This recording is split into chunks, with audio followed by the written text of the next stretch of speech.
He tōkena, he tarau piri rānei, kāre e rite ana ki ērā e mau mai rā i ngā waiwai o te nuinga o ngā wāhine o te motu.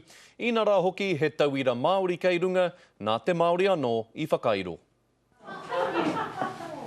Ki te tirohanga kanohi, kātahi nei te mea tino a tāhua. Arā kua whakairohi ake nei ki e nei tōkena.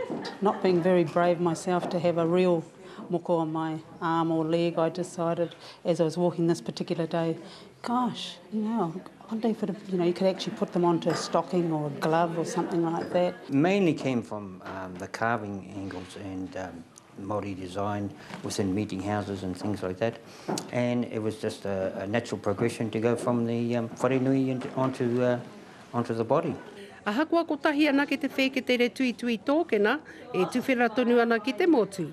Engari, nā te kaha miharotia o e nei tōkena, te take ipu a waitia ai.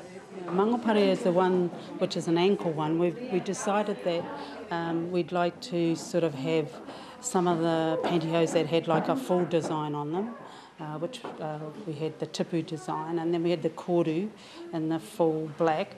But with the summer coming up, we decided also we needed some footless, so we've now got a footless range as well. We gave her some of the ideas for like colours in that, because I mean, it's nice that they've got like brighter colours like red and that, because it's for the younger people too. It's not just black and white and everything, it's like, it's contemporary. I just like them because they're like a pretty colour and they go with mostly anything.